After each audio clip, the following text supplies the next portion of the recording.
The Aloha Airlines Flight 243, a plane that lost its roof at 24,000 feet but managed to land an explosive decompression on April 28, 1988. On board Aloha Airlines AQ Flight 243 raised questions about the aircraft's inspection and maintenance procedures and resulted in the death of a flight attendant. The ceiling of the Boeing 737-200 was torn apart during the explosion, but the captain managed to land the aircraft safely with 65 passengers and personnel on board. The flyer, who was flung from the aircraft, has never been located or named. The first officer conducted a routine walk around pre-flight inspection on the Boeing 737-200 aircraft in preparation for the flight from Hilo to Honolulu, and nothing out of the ordinary was found.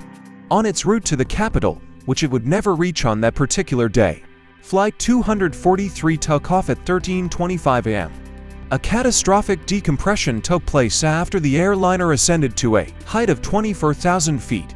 The plane's roof suddenly flew off, and Clarabelle Lansing, a 58-year-old flight attendant in row 5, was hurled into the void.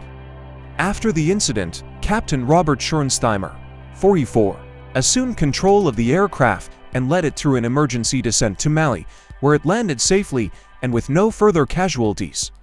In addition to the flight attendant's death, 7 additional passengers and a second flight attendant also suffered serious injuries. The Boeing 737-200 had 89,680 flight cycles and 35,496 flying hours when the incident occurred.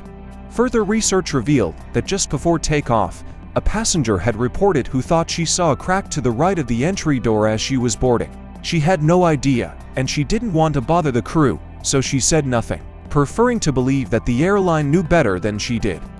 After the anomaly was identified, it was determined through a thorough investigation that it was a longitudinal fuselage fracture caused by a fissure in the upper row of rivets at the stringer S10L lap joint.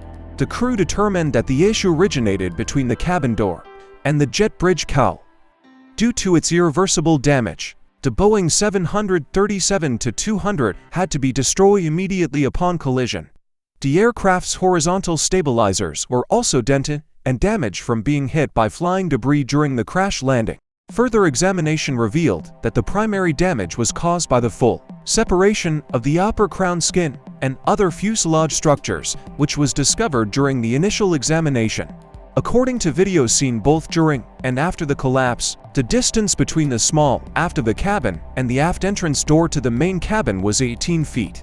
The National Transportation Safety Board (NTS) came to the conclusion that the accident's most likely cause was the AQ maintenance program's failure to recognize the presence of severe disbanding and fatigue damage.